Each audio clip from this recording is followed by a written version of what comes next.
The very first keyboard music that was not singing was dancing.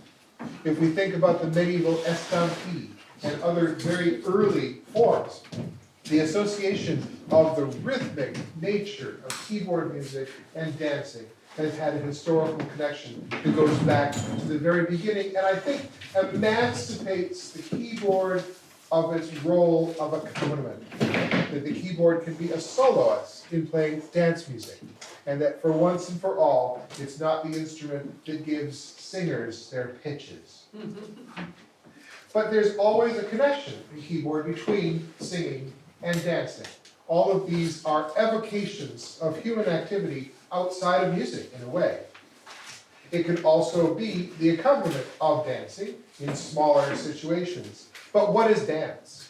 Dance can be so many things. It can be social, it can be individual, it can be something that is exercise, it can be something that is the elevation of an art form. We understand that Louis XIV practiced the Quran every day for 17 years. It seems to me as though there is a certain elevation of principle in dancing, that it can be just getting out your feelings in some ways, but it can also be discipline. It can also be something that is the elevation of an art form. And that every single era and nationality of keyboard music has included dance music. If we think about more than half of the Fitzwilliam Virginal book is made up of pavans, galliards, allemans, all kinds of dances.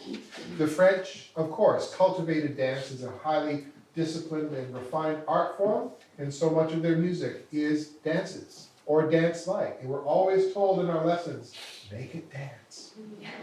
And that the question of style and of being something that has posture is something that we're always trying to think of musically when we're relating dance to music. All right, so that's fine. How do we relate all of this to the forte piano?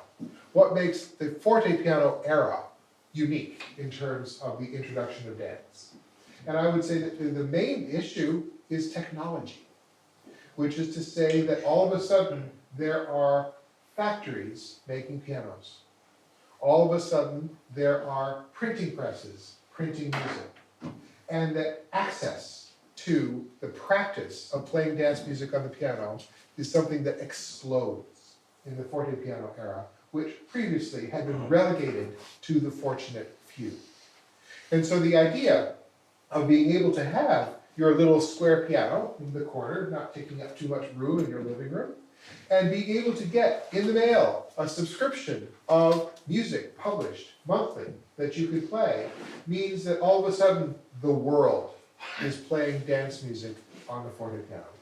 This is a wonderful development which we are still enjoying today.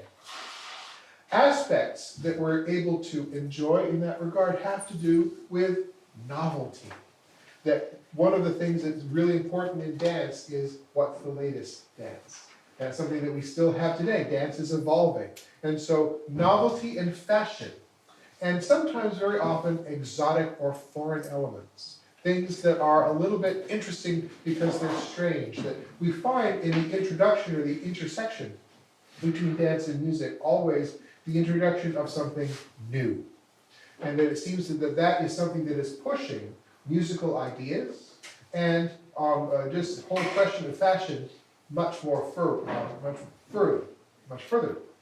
And so we have mass production and mass consumption of the dance as an experience. But what is the dance of experience when you are playing at home? You're sitting down at the keyboard, you're not dancing, but you're dancing inside. And so that the whole idea of dance music on the keyboard is something that is an evocation of reality, but not reality itself. In that regard, it's something that lives inside of us, and that it brings together the notions of nostalgia. You remember the dance you were at. You remember the dance where you were at when you met that person. And it seems to me as though there is a tremendous romantic involvement between dance music and the keyboard. And that the idea of it being, in a way, the evocation of something, a fantasy, not a reality, allows great transformation. In my program tonight, I'm going to be playing some very slow and very sad mazurkas. But the mazurka itself is not a slow nor a sad dance. And that the idea of being able to transform the idea into something that is a sort of a mediated experience reality is the magic of dance music at the keyboard, which in the end I would simply submit is a celebration of humanity.